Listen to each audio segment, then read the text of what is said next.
माशरा बहुत ज़्यादा पोलराइज्ड हो चुका है और अगर जो पिछले दिनों ट्रेंड चले हैं उनको देखा जाए तो मुझे नहीं लगता कि कल की प्रेस कॉन्फ्रेंस के बाद इदारों के मामले में जितना जो राय पीटीआई के फॉलोअर्स रखते हैं वो इस तरह की किसी जो प्रेस कॉन्फ्रेंस है उसको सीरियसली लेंगे। उन्होंने ये कहा है कि मदाखलत हुई है, तो मदाखलत का मतलब क्या है कि उन्होंने रजीम चेंज करने के लिए इन पार्टियों को ख़रीदा, इन लोगों को ख़रीदा।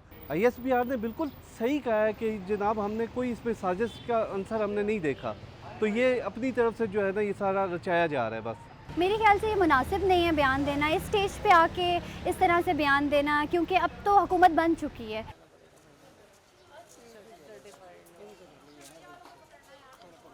इमरान खान का जो बयानिया है वो अगर सही ना होता तो वो पूरी असम्बली अपने जितने भी उनके मेंबरान हैं वो इस्तीफ़ा ना देते। इस वक्त पूरा पाकिस्तान इमरान खान के पीछे खड़ा है। पाकिस्तान नहीं बल्कि पाकिस्तान से बाहर जो पाकिस्तानी हैं वो सारे इमरान खान के पीछे खड़े हैं। मैं तो ये समझता हूँ कि उनका जो बयानिया था वो ठुस हो गया।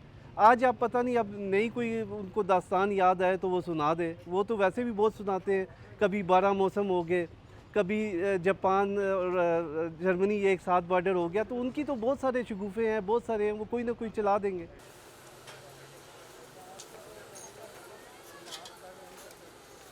इदारों की साख के लिए बड़ा ज़रूरी है कि वो इंडिपेंडेंट हो और आवाम में जब इस तरह की इन्वॉल्वमेंट की ख़बरें फैलती हैं तो अल्टीमेटली इदारे की ही जो रेपुटेशन है वो ख़राब होती है। तो मेरे ख़्याल में इदारों को अपने दायरा इख्तियार में रह के काम करना चाहिए। मार्शल जब आता है तो फिर आप जो है ना तमाम ममालिक में अकेले रह जाते हैं, तो आपको कोई कहीं से आपको तरक्की के चांस कम हो जाते हैं, तो इसलिए मार्शल मेरे ख्याल से नहीं आना चाहिए। और उन्होंने ये कहा भी है फ़ौज का सियासी किरदार तो नहीं होना चाहिए, लेकिन हम फ़ौज के साथ भी हैं और फ़ौज को सपोर्ट भी हमने किया है।